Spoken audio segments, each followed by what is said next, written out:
وبركاته. الفاتحة. بسم الله من الشيطان الرجيم. بسم الله الرحمن الرحيم. الحمد لله رب العالمين الرحمن الرحيم مالك يوم الدين. إياك نعبد وإياك نستعين اهدنا الصراط المستقيم صراط الذين أنعمت عليهم غير المغضوب عليهم ولا الضالين. الحمد لله الذي أرسل رسوله بالهدى ودين الحق ليظهره على الدين كله وكفى بالله شهيدا. والصلاة والسلام على هذا النبي الكريم إمام المتقين وقائد الدعاة المجاهدين وعلى آله وأصحابه ومن دعا بدعوته واستنى بسنته وجاهد بجهاده إلى يوم الدين. أما بعد، فإن أشرف الحديث كتاب الله تعالى وخير الهدي هدي محمد صلى الله عليه وسلم وشر الأمور محدثاتها وكل محدثة بدعة وكل بدعة ضلالة وكل ضلالة في النار. سبحانك لا علم لنا إلا ما علمتنا إنك أنت العليم الحكيم ولا حول ولا قوة إلا بالله العلي العظيم. اللهم افتح علينا حكمتك وانشر علينا من خزائن رحمتك يا أرحم الراحمين. رب اشرح لي صدري ويسر لي أمري واحلل عقدة من لساني يفقهوا قولي. أما بعد. Pertamanya mari sama-sama kita bersyukur kepada Allah Subhanahu wa taala kerana kita dipertemukan lagi pada malam ini, dan dengan izin Allah taala kita dapat hadir walaupun masing-masing dalam keadaan sibuk. Biasalah sibuk berdepan dengan apa? Al-intikhabat. Kalau nampak di jalan-jalan tu makin lebat tuan-tuan. Nasib baik saya jumpa juga jalan nak masuk ke Al-Kausar. Tapi sepatutnya pihak keselamatan pun kena tengok juga. Yang saya limpas tadi dari Taman Tawar tu banyak sudah yang jatuh ke jalan.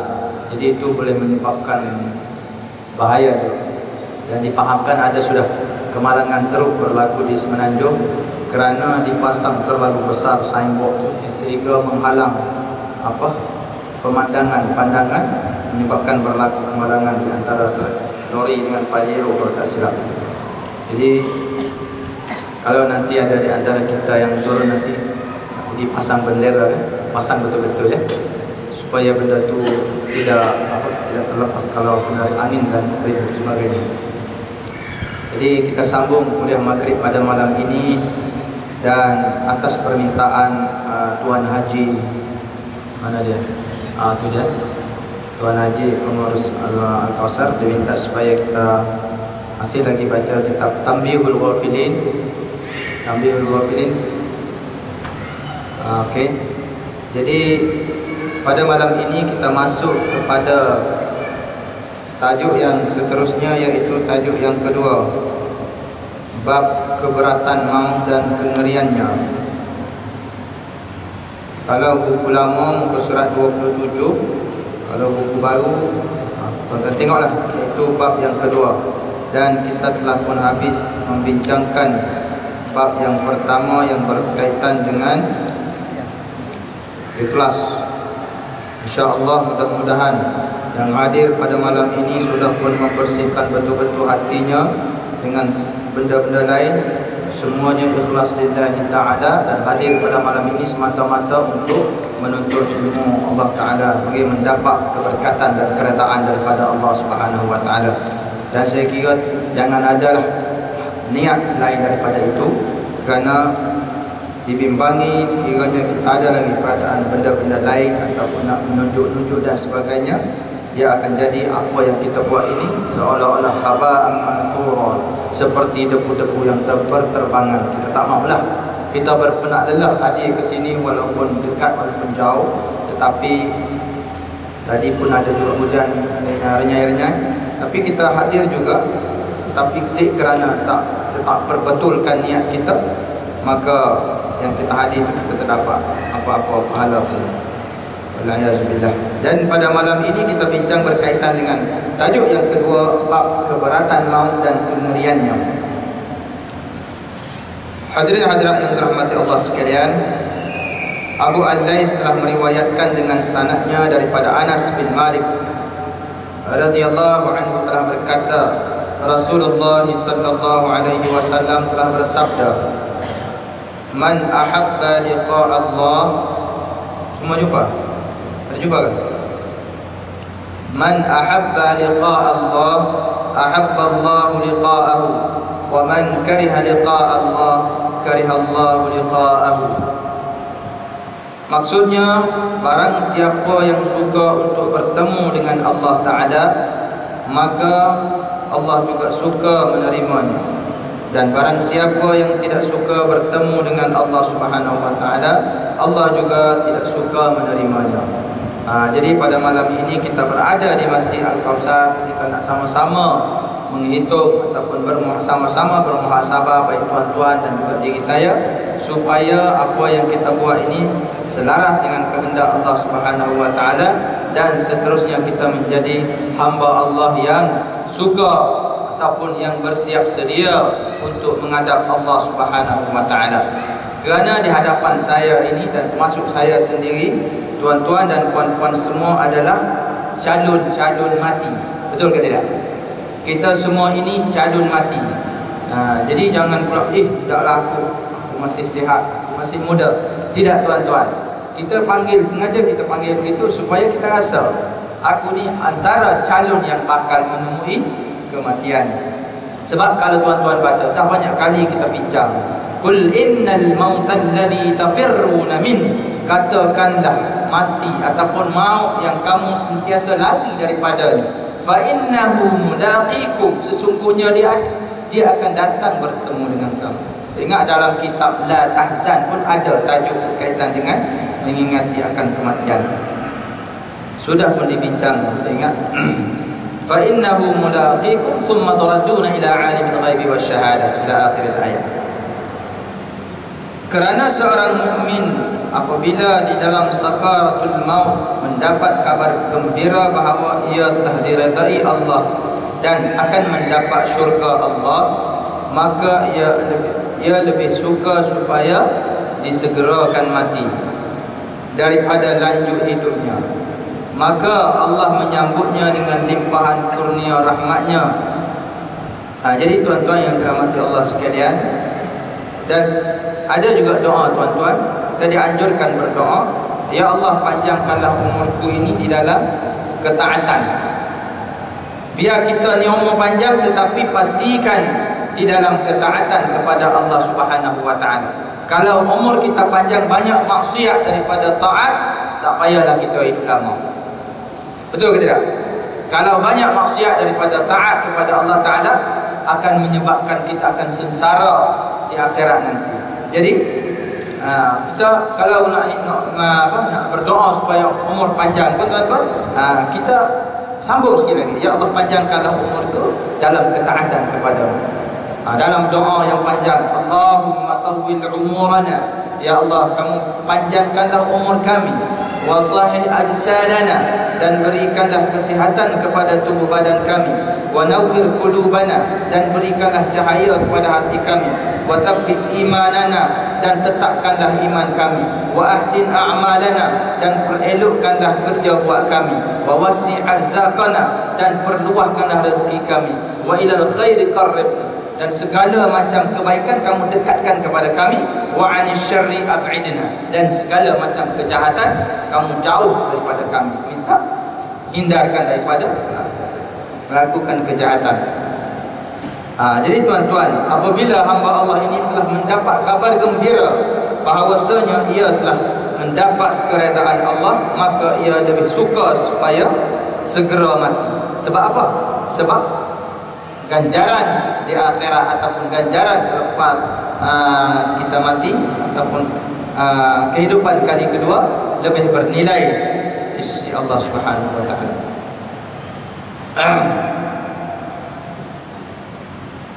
Dan kalau tuan-tuan baca di dalam surah Al-Kahfi, di akhir surah Al-Kahfi Allah Ta'ala berfirman, "Faman kana yarju liqa'a rabbih", barang siapa yang mengharapkan pertemuan dengan Rabbih, iaitu Tuhannya, pencipta, "falya'mal 'amalan salihah", maka ia mesti perbanyakkan. Lakukanlah amal saleh wala yusyrik bi'ibadati rabbih ahada. Dan jangan sekali-kali mensyirikkan bi'ibadati rabbih ahada, dengan Allah, dengan sesuatu yang lain. Jadi itu banyak luas dah pentafsiran dia. Cuma kita faham secara kasar. Barang siapa yang mengharap, barang siapa yang beriman, barang siapa yang mempercayai akan pertemuan dengan Allah Subhanahu wa taala, falyamal amalan salihan, maka hendaklah dia melakukan amal saleh yang sebetul-betulnya, dan jangan sekali-kali ia mensyirikkan Allah. Dan di dalam surah As-Sajdah, tuan-tuan, ayat 15, wa qalu a idza dhalalna fil ardi dalam surah Sajadah, wa qalu idza dhalalna fil ardi nampak kuala tu. Okey, ya dulu. Sebaliknya orang kafir ketika melihat siksa Allah yang akan diterimanya, ia akan menangis dan enggan ataupun tidak suka mati, dan Allah juga akan menjauhkan daripada rahmat dan akan menyiksanya. Jadi tuan-tuan rahmat Allah sekalian, ini yang kafir satu hal memang, kerana dia sudah jelas akan kekafiran dia. Tetapi yang menjadi persoalan ialah bagi mereka yang hanya mengaku beriman kepada Allah Ta'ala, dalam masa yang sama dia tidak melaksanakan kewajipan dia sebagai hamba Allah. Dengan kata lain, kalau perempuan disuruh supaya menutup aurat, tak mau dia tutup. Dan kalau ada tuan-tuan, kadang-kadang banyak berlaku dalam masyarakat kita ni salah faham berkaitan dengan masalah agama, terutamanya dengan kes menutup aurat. Sedangkan kalau kita baca di dalam surah An-Nur, Allah Ta'ala telah berfirman, wa qul lil mu'minina, kata olehmu wahai orang-orang Islam lelaki, lil mu'minina, wa qul lil mu'minina wa qul lil mu'minati, kata olehmu akan lelaki-lelaki orang Islam yang lelaki, wa qul lil mu'minati, dan kata olehmu juga akan orang Islam yang perempuan, untuk menunjukkan bahawasanya kefarduan ataupun kewajipan menutup aurat itu suatu yang amat berat ataupun suatu yang amat penting. Perlu faham betul-betul. Kalau kita tengok ayat lain tuan-tuan, kadang Allah Ta'ala sebut qad aflahal mu'minun. Kita baca surah Al-Mu'minun kan, walaupun disebut di situ Al-Mu'minun jamak mudzakkar salim, tetapi sudah terkandung semua sekali, sudah terkandung baik lelaki maupun perempuan. Tetapi berkaitan dengan menutup aurat, betapa pentingnya supaya kita faham betul-betul, Allah Ta'ala sebut dua kali, kullil mu'minina, kata olehmu wahai lelaki, wa kullil mu'minat, dan kata olehmu juga akan perempuan-perempuan Islam, yaghdudna min absarihinna, tutup ataupun jaga pandangan mata mereka, wa yahfazna furujahunna, dan jaga kemaluan mereka, wa la yubdina zinatahunna, dan jangan ia menampakkan perhiasan pada tubuh badan dia, illa ma zahara minha, melainkan apa yang dibolehkan. Itu jelas tuan-tuan, dia ada kompromi permasalahan menutup aurat. Tapi berapa ramai di antara masyarakat kita sekarang, kadang-kadang dia keluar pergi bandar, dia tutup aurat, tetapi apabila kita pergi rumah dia, kita bertamu, dia tidak orang kata apa, tidak bergegas ataupun dia tidak selamba je. Ramai tuan-tuan kita. Kalau ada berlaku dalam masyarakat, kalau ada berlaku dalam keluarga kita, tolong tegur benda ni. Kewajipan menutup aurat tu jangan kita anggap bila kita keluar saja. Bila kita di rumah, kita menerima tetamu pun kita mesti menutup aurat. Bukan apa tuan-tuan, ini tidak lain tidak bukan untuk faham Islam betul-betul, untuk kebahagiaan kita juga. Sufyan Ats-Tsauri telah berkata, hadis ini tidak berarti bahawa kesukaan mereka untuk bertemu kepada Allah itu yang menyebabkan Allah kasih kepada mereka. Bahkan berarti kesukaan mereka untuk bertemu Allah kerana Allah kasih kepada mereka, sebagaimana ayat yuhibbuhum wa yuhibbuna, mereka mencintai Allah dan wa yuhibbun, Allah mencintai mereka dan mereka mencintai. Allah kasih kepada mereka dan maka mereka cinta kepada Allah. Juga di dalam hadis, idza ahabballahu 'abdan syaghalahu bihi. Jika Allah kasih kepada seseorang hamba itu, maka Allah Ta'ala akan sibukkan dia dengan zikir dan selalu ingat kepadanya, iaitu kepada Allah Ta'ala. Jadi tuan-tuan, kalau kita dengar kadang-kadang ada penceramah ataupun perkuliah, dia akan baca muqaddimah. Wa may yuridillahu an yahdiyahu yashrah sadrahu lil Islam. Adalah banyak. Jadi apa yang pentingnya kita faham secara kasar dulu. Barang siapa yang dikehendaki oleh Allah Ta'ala untuk Allah Ta'ala beri hidayah kepada dia, yahdiyahu yashrah sadrahu lil Islam, Allah Ta'ala akan melapangkan dada dia untuk faham Islam, untuk belajar tentang agama Islam. Wa man yurid an yudillahu, dan barang siapa yang Allah Ta'ala nak supaya dia tu disesatkan, yaj'al sadrahu, akan dijadikan dada dia tu dayiqan, sempit, harajan, ka'annama yas'adu fis sama, seolah-olah susahnya kita nak naik ke langit, nak mendaki ke langit, akan menjadi sempit. Jadi kita kena faham betul-betul tuan-tuan. Kita faham cara kasar ni, nanti kita terus berfatwa sendiri. Aku ni Allah Ta'ala belum berkehendak lagi, Allah Ta'ala belum bagi hidayah lagi pada aku. Jadi relax bro. Jadi kalau misal kata yang tutup aurat, yang tidak tutup aurat tu, bila kita tanya, terpaksa kita ulang beberapa kali benda ni. Bila kita tanya, oh belum dapat hidayah, belum dapat hidayah, itu satu jawapan yang silap. Benda ni kita pernah buat dulu tuan-tuan. Bukannya kita beralasan untuk membolehkan ataupun untuk menghalalkan benda yang diharamkan oleh Allah Subhanahu wa Ta'ala.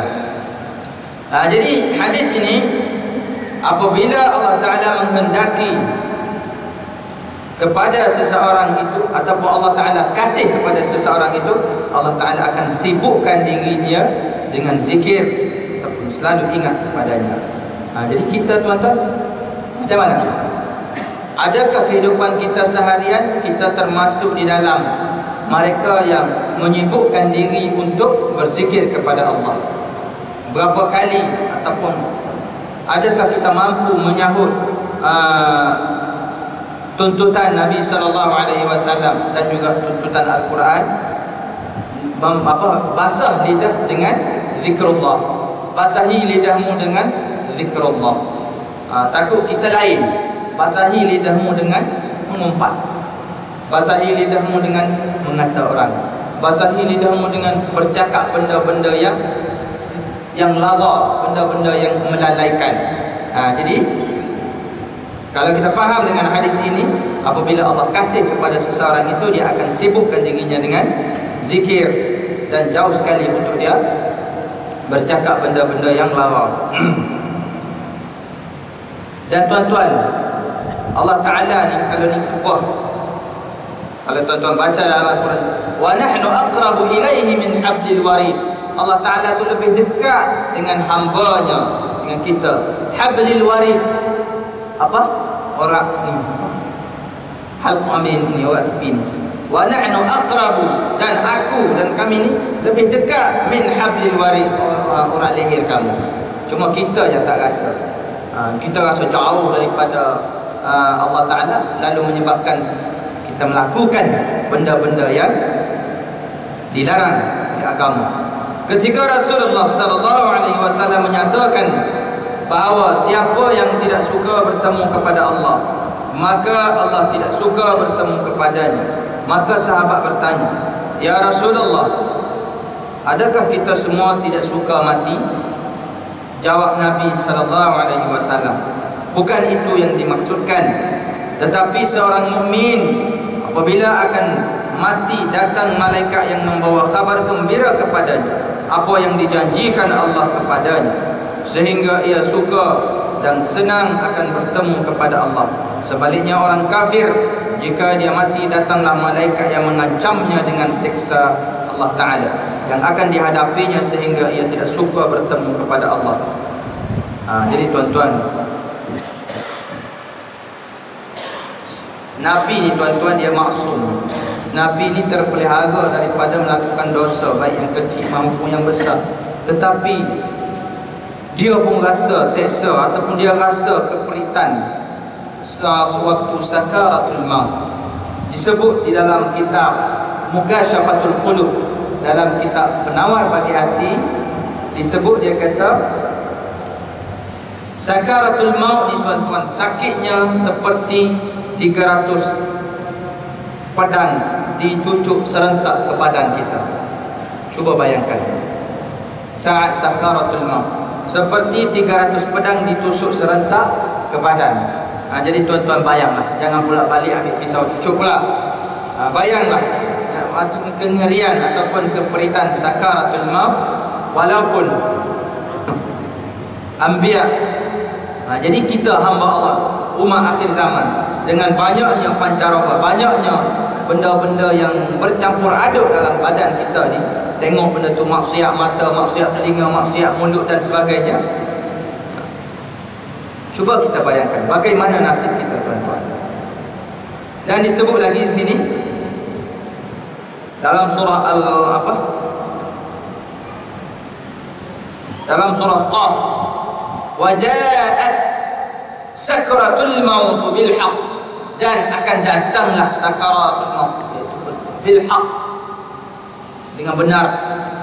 Zalika ma kunta minhu tahid, dan itulah yang benda yang kamu selalu lari ataupun yang kamu nak mengelak daripada.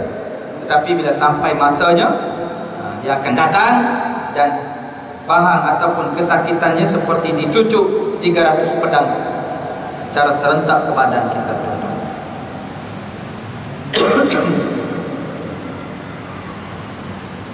Dan disebut lagi dalam hadis,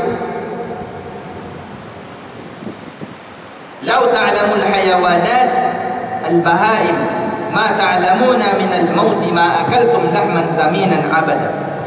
Sekiranya binatang-binatang mengetahui tentang kesakitan mati sebagaimana yang kamu manusia mengetahui, nescaya kamu tidak akan dapat makan binatang yang gemuk selamanya. Maksud di sini, tuan-tuan, sekiranya binatang-binatang ternakan yang dipanggil al-bahaim, al-an'am, dia tahu sebagaimana kita tahu. Ini pun malu juga kita, tuan-tuan, dibandingkan dengan binatang. Yang kita ni tahu tapi sengaja tak ambil tahu, ataupun tahu tapi tidak bertindak apa-apa. Itu silap. Sekiranya binatang itu tahu kepedihan, kengerian, keperitan dan kesakitan sakaratul maut, nescaya kamu tidak akan dapat makan daging binatang yang gemuk. Kenapa? Tak lalu makan dia, tuan-tuan. Jadi tak lalu makan. Bila tak lalu makan, dia akan jadi kurus. Jadi tuan-tuan gambarlah, cuba bayangkan binatang tapi tidak tahu. Kalau tak tahu dia apa? Sekarang dia tak tahu, dia makan, peduli sampai gemuk kan. Sekiranya ia mengetahui, nescaya dia pun tidak lalu, tidak ada selera makan, sehingga kamu akan nampak binatang-binatang al-bahaim tadi kurus kerana takutnya dengan keperitan mati. Nabi sallallahu alaihi wasallam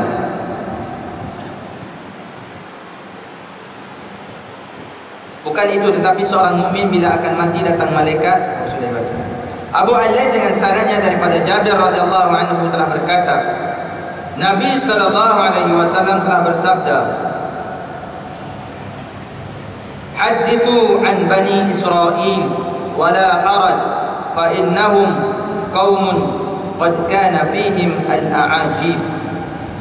Kami boleh bercerita tentang Bani Israel dan tidak ada dosa sekiranya kami bercerita, kerana pada mereka itu telah terjadi berita-berita yang aneh dan ganjil. Kemudian Nabi SAW menceritakan terjadi satu rombongan Bani Israel telah keluar sehingga sampai di perkuburan.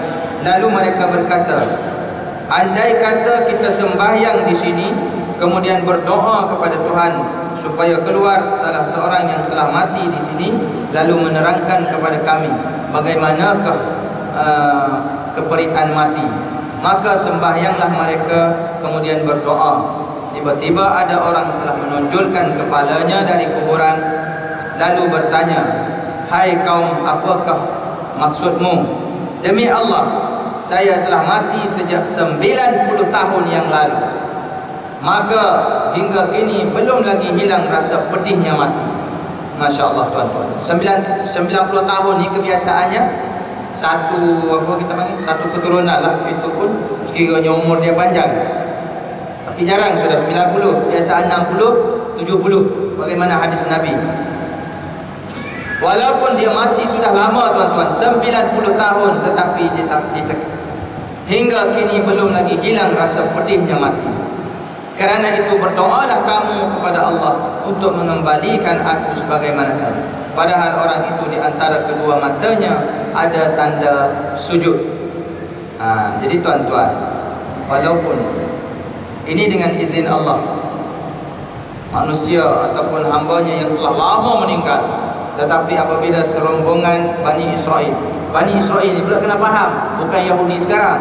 Ini ahli kitab yang dulu ya, yang belum qad ghayarat wa arafat, belum diubah dan dipindah. Kalau sekarang ini kita berdepan dengan Yahudi Israel laknatullah, yang telah kitab samawi yang diturunkan kepada mereka itu telah diubah dan dipindah mengikut selera mereka, dan kita ini dianggap sebagai goib. Bangsa selain daripada bangsa Yahudi dianggap seperti binatang. Jadi tuan-tuan, hina je. Jadi cerita dalam yang disebut di sini Bani Israel ini yang dulu memang yang ahli kitab, yang berpegang kepada kitab samawi dulu. Ya, jauh beza ya dengan Zionis Israel yang ada sekarang. Yang sekarang ini dia dahagakan darah-darah umat Islam. Saban hari, saban minggu ada je penyembelihan, pembunuhan kejam dan sebagainya. Jadi berbalik kepada cerita tadi, dengan izin Allah apabila mereka melakukan salat dan berdoa, maka Allah Ta'ala telah menghidupkan hambanya yang telah 90 tahun mati. Lalu bercerita, dia kata, sehingga kini belum juga hilang rasa pedihnya mati. Kerana itu berdoalah kamu kepada Allah untuk mengembalikan aku. Ini ada sudah tuan-tuan, dirakamkan di dalam Al-Quran. Surah saya tak ingat. Rabbirji'uni la'alli a'malu salihan fima taraktu kalla innaha kalimatun huwa qailuha. Rabbirji'uni, ya Allah kembalikanlah aku ke dunia, la'alli a'malu salihan, mudah-mudahan aku boleh buat amal saleh. Jadi kalau waktu itu sudah tidak berguna lagi, kalau kita nak menyesal pun, kalau kita nak sedar, dari sekarang, mulalah sekarang tuan-tuan. Kita jadikan satu akidah, Allah didahulukan, Rasul diutamakan. Boleh kan? Satu akidah, kita berpegang kepada akidah ahli sunnah wal jamaah, Allah didahulukan. Suruhan ataupun kewajiban kita sebagai hamba, Khaliq dengan makhluk, makhluk dengan Khaliq, kita dahulukan.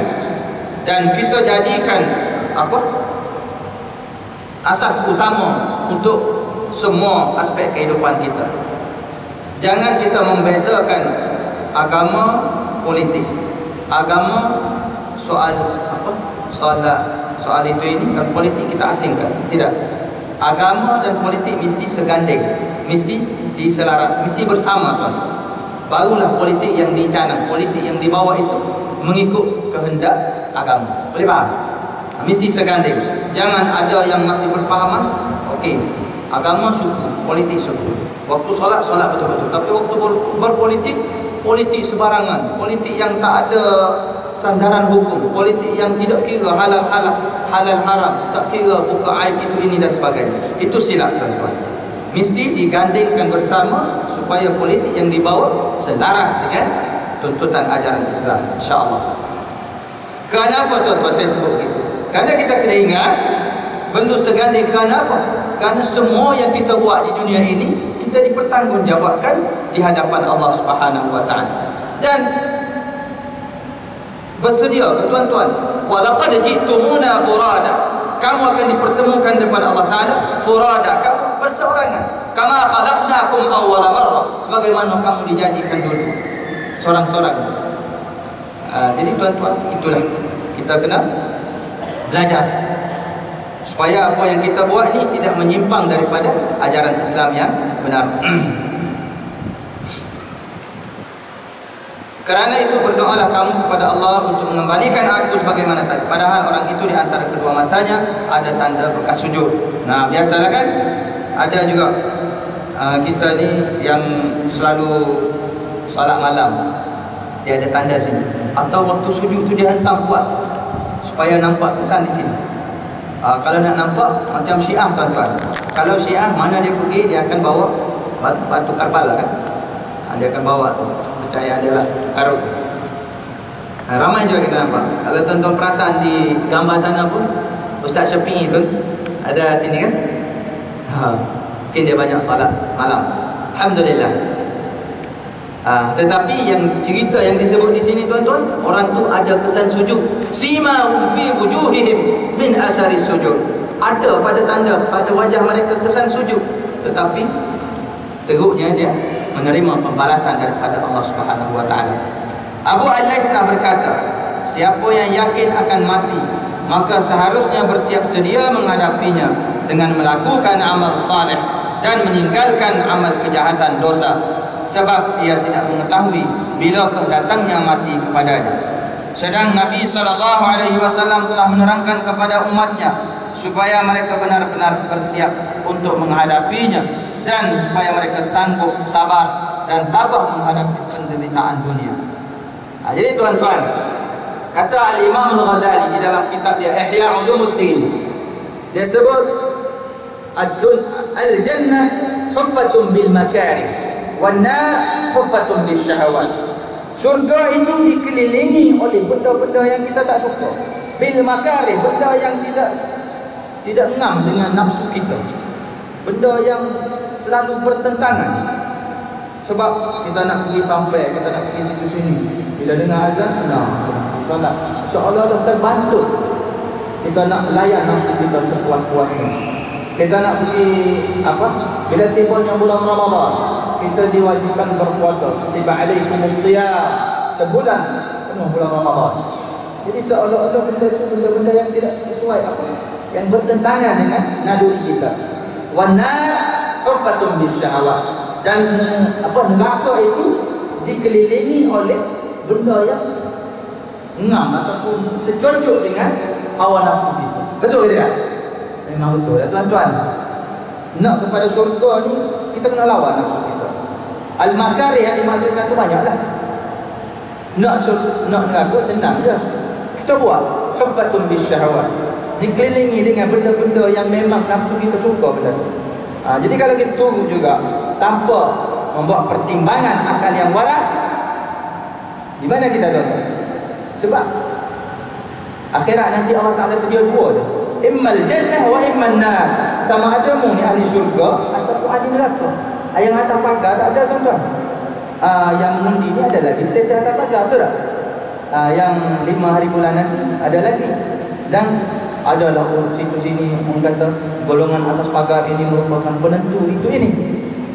Itu cerita dunia tuan-tuan. Di akhirat imma antum fil jannah wa imma fil nar. Sama ada kamu ni ahli syurga ataupun ahli neraka. Jadi kita nak supaya insya-Allah kita semua ni menjadi ahli syurga. Kalau kita baca cerita sahabat-sahabat al-mubashshiruna bil jannah, sahabat-sahabat Nabi yang telah dijamin ahli syurga, 4 khalifah tuan-tuan. Abu Bakar, Umar, Uthman, Ali, Sa'ad bin Abi Waqqas, hanyalah 10 orang.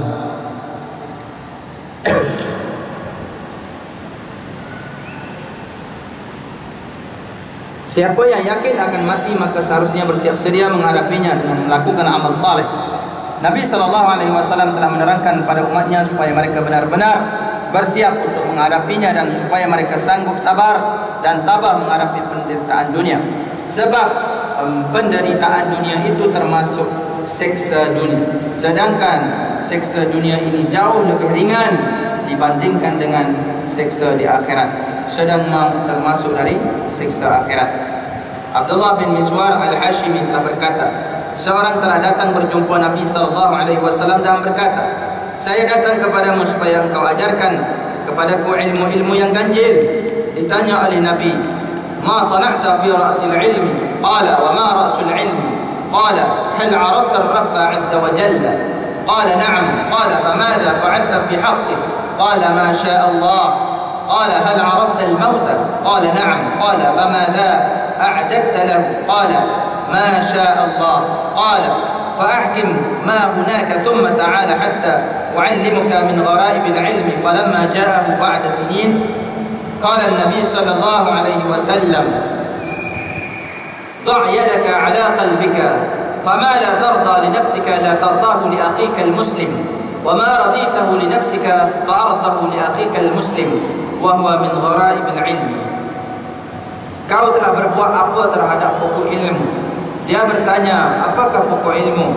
Nabi SAW telah bertanya, apakah engkau telah mengenal Tuhan Azza wa Jalla? Maka jawab, ya. Maka apakah yang telah engkau kerjakan kepadanya pada haknya? Jawabnya, apa yang dikehendaki oleh Allah. Lalu ditanya lagi, apakah engkau mengetahui apakah maut? Jawabnya, ya. Maka apakah persiapanmu itu untuk menghadapi maut? Jawabnya, Masya Allah, yakni apa yang dapat dikerjakan. Nabi SAW bersabda, laksanakanlah itu sebenar-benarnya, kemudian kamu kembali untuk saya ajarkan kepadamu ilmu yang ganjil. Kemudian setelah beberapa tahun ia datang kembali, maka Nabi bersabda kepadanya, letakkan tanganmu di dadamu, maka apa yang kau tidak suka untuk dirimu, jangan engkau lakukan terhadap saudaramu sesama muslim. Dan apa yang engkau suka untuk dirimu, lakukanlah yang sedemikian terhadap saudaramu sesama muslim. Dan ini termasuk daripada gharaibul ilm, itu ilmu yang ganjil. Kenapa dia panggil ilmu ganjil? Saya pun tak sempat nak buat kajian. Cuma di sini, di awal-awal hadis ini disebut, tuan-tuan, apakah yang mengenal Tuhan Azza wa Jalla. Ini berkait dengan ilmu usuluddin.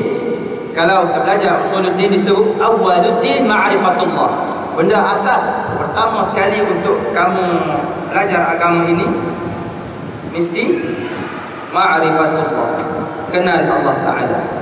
Lepas tu kita apa? Teruslah usuluddin, tafsir, fiqh dan sebagainya. Maka Nabi SAW menjelaskan bahawa persiapan untuk maut itu termasuk daripada pokok dari ilmu. Kerana itu harus diutamakan sebelum lainnya. Jadi saya nak tambah sikit, tuan-tuan. Bila berbincang ni, ada 5 pesanan Nabi, tuan-tuan, untuk menjadikan kita umat Islam yang berjaya. Yang pertama disebut kerap sebut Allah dari sebut makhluk.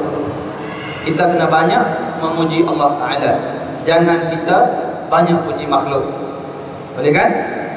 Ibnul Qayyim telah menyebut zikir harian itu merupakan makanan kepada rohanimu, dan hendaklah kamu basahi lidahmu dengan zikrullah. Dan kita pun selalu baca, ala bi zikrillah, ingat-ingat dengan menyebut nama Allah, tatma'innul qulub, akan memberi ketenangan kepada hati kamu. Jadi kalau kita rasa resah gelisah, ada lagu resah gelisah kan? Kalau kita rasa gundah gulana, jadi insya-Allah penawar mujarab ala bi zikrillah, kita dengan hanya kita ingat kepada Allah Ta'ala, insya-Allah mudah-mudahan akan memberi ketenangan kepada hati kita. Okey, ingat, itu yang pertama. Banyak menyebut Allah daripada, ataupun banyak menyebut Khaliq daripada makhluk. Dan yang kedua, kita banyak berbincang berkaitan dengan akhirat daripada bincang pasal dunia. Tak salah, kita kena ikut yang Nabi dah pesan. Kalau membuat kerja akhirat, biar kamu rasa nak mati besok. Kalau membuat kerja dunia, biar kamu rasa kamu nak hidup selama-lama. Disebut sini, ini merupakan pelaburan akhirat yang menjanjikan keuntungan berlipat ganda. Banyakkan bincang atau disebut berkaitan dengan akhirat daripada dunia. Dan yang ketiga, banyakkan menyebut hal kematian daripada hal kehidupan. Contohi Sayyidina Ali, walaupun ianya telah dijamin syurga oleh Allah Ta'ala, setiap hari dia mengingati akan kematian lebih daripada 70 kali, tuan-tuan. Ingat kepada mati. Kita berapa kali? Cuba kita tanya diri kita, setiap hari berapa kalikah kita cuba bayangkan ataupun kita ingat akan kematian. Itu yang ketiga. Yang keempat, jangan kita bangga dengan kebaikan diri ataupun kebaikan-kebaikan yang kita buat ataupun keluarga kita. Jangan kita nak, ini dari panggil riak tadi kan, nak menunjuk-nunjuk. Dan yang kelima, jangan menyebut keaiban orang. Jangan menyebut keaiban orang lain. Ini termasuk dalam al-ghibah. Allah Ta'ala apa? Dalam doa kita dianjurkan baca doa, Allahumma astur uyubana, ya Allah, kamu tutuplah, kamu lindungilah keaiban diri kami. Dan barang siapa yang menutup keaiban saudara dia, insya-Allah Allah Ta'ala akan satarallah, Allah Ta'ala akan tutup juga keaiban dia pada hari akhirat nanti. Jangan cepat sangat. Kita cari penyelesaian mengikut kaedah Islam, bukan dengan tanpa ada bukti yang kukuh terus dihambur, terus keluar macam-macam, tuan-tuan. Maksudnya benda yang amat memalukan kita umat Islam, yang tidak sepatutnya berlaku. Buatlah siasatan yang betul supaya benda yang kita nak selesai, masalah-masalah yang berlaku mengikut cara yang dikehendaki oleh Islam. Bukannya kita buka aib orang serata dunia tahu, walhal las-las dibuang ataupun kes tu dilucutkan. Okey, ingat ya, 5. Banyak menyebut Allah daripada makhluk. Yang kedua, sebut akhirat daripada dunia. Banyak menyebut hal kematian berkaitan dengan hal kehidupan. Yang keempat, jangan bangga ataupun jangan kamu riak dengan kebaikan yang kamu lakukan. Dan jangan menyebut keaiban orang. Okey, bisa jam berapa? Sekali. Abu Alais dengan sanadnya daripada Jabir radhiyallahu anhu, Nabi bersabda, "Hadithu an Bani Israil wa la haraj, fa innahum qaumun qad kana fihim al-a'ajib." Oh, sudah ini. Pusing. "Faman yuridillahu an yahdiyahu yashrah sadrahu lil-Islam, wa man yurid an yudillahu yaj'al sadrahu dayyqan harajan ka'annama yas'adu fis sama'." Thumma qala, "Idza dakhala nur al-Islam qalb انشرح وانفسح فقيل هل لذلك من علامة؟ قال نعم، التجافي عن دار الغرور، الإنابة إلى دار الخلود، والاستعداد للموت قبل نزوله." Barang siapa yang dikehendaki Allah untuk mendapat hidayah, akan dilapangkan dadanya untuk menerima Islam. Dan barang siapa yang dikehendaki oleh Allah kesesatan, maka Allah Ta'ala akan menjadikan dadanya sempit dan sukar, bagaikan sukarnya untuk naik ke langit. Kemudian Nabi SAW bersabda lagi, nur Islam jika masuk ke dalam hati, maka lapanglah dada. Lalu ditanya, apakah ada tandanya? Jawabnya, ya, menjauhi diri daripada tempat tipuan dan condong kepada tempat yang kekal, dan bersiap-siap menghadapi maut sebelumnya. Dalam kitab La Tahzan ada dibincangkan, aksiru hazimul lazzat, perbanyakkanlah mengingati benda yang menghilangkan kelazatan yang kamu rasa di dunia, benda yang kamu nikmati di dunia. Aksiru hazimul lazzat, aksiru hazimul lazzat. Nabi pesan, Bila ditanya, apakah yang dimaksudkan? Iaitu berbanyakkanlah mengingati mati. InsyaAllah. Mudah-mudahan apa yang dibincangkan di dalam kitab Tanbihul Ghafilin pada malam ini boleh memberi satu boleh memberi satu input yang berguna kepada kita di dalam menambahkan ketakwaan kita kepada Allah Subhanahu wa taala. Dan saya rasa cukup dulu setakat tu. Apa yang baik daripada Allah Subhanahu wa taala dan apa yang lemah, apa yang kurang daripada diri saya, dan saya minta maaf banyak-banyak. Dan saya kira depan saya ni pun mungkin ada yang lebih hebat. Tak jadi masalah. Kita suasana kita bertukar-tukar ilmu, bertukar-tukar pandangan, sebagaimana yang disebut oleh Nabi, balighu anni walau ayat, sampaikan daripadaku walaupun satu ayat. Dan kita berdoa mudah-mudahan program-program kuliah ini dapat dibuat secara berterusan. Mudah-mudahan masyarakat pun makin ramai, makin bertambah, dan kita mendoakan sebagaimana yang disebut di dalam Al-Quran, walau anna ahlal qura amanu, dan jika sekiranya penduduk satu-satu kampung, satu-satu daerah, satu-satu kawasan, satu-satu negeri amanu, beriman kepada Allah, wattaqau, dan bertakwa, lafatahna alaihim barakatin minas sama, akan dibuka berkat daripada langit dan bumi, barakatin minas samai wal ardh, walakin kadzabu, akan tetapi jika kamu mendustakan, maka ila akhir ayat, azab Allah amatlah pedih. Jadi apa yang kita nak selaras seperti yang disebut baldatun thayyibatun wa rabbun ghafur, negeri yang baik dan mendapat keampunan daripada Allah Subhanahu wa taala, insya-Allah. Ada persoalan? Sekiranya ada persoalan, Aidin, ada kan?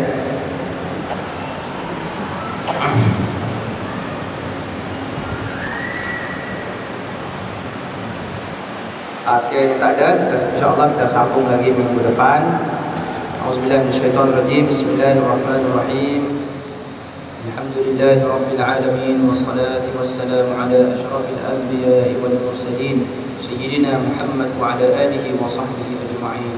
Allahumma ij'al jam'ana hadza jam'an marhuma. Ya Allah, jadikanlah perhimpunan kami ini perhimpunan yang dirahmati, wa tafarruqana min ba'dihi tafarruqan ma'suma, dan perpisahan kami perpisahan yang terpelihara. Allahumma syrah lana sudurana, ya Allah, lapangkanlah dada kami, wa hassin akhlaqana, dan perelokkanlah perangai kami, tingkah laku kami, wa yassir lana umurana, dan permudahkanlah segala urusan kehidupan kami. Allahumma tahhir qulubana minan nifaq, ya Allah, bersihkanlah hati kami daripada sifat munafik, wa a'malana minar riya, dan amalan kami daripada perasaan riya yang tak menunjuk-nunjuk, wa alsinatana minal kadhib, ya Allah, jagakanlah hidup kami daripada bercakap dusta, wa ayunina minal khiyana, dan jagalah penglihatan kami daripada perkara-perkara khianat, fa innaka ta'lamu kha'inatal a'yun wa ma tukhfis sudur, sesungguhnya Engkau ya Allah Maha mengetahui apa yang zahir dan apa yang tersembunyi di dalam kami. Rabbana atina fid dunya hasanah wa fil akhirati hasanah wa qina adzaban nar. Wa sallallahu ala sayyidina Muhammad wa ala alihi wa sahbihi wa sallam. Walhamdulillahi rabbil alamin. Subhanakallahumma wa bihamdika asyhadu an la ilaha illa anta astaghfiruka wa atubu ilaik. Wal 'asri innal insana lafi khusr illa alladhina amanu wa 'amilus salihat wa tawassaw bil haqq wa tawassaw bis sabr. Assalamualaikum warahmatullahi wabarakatuh.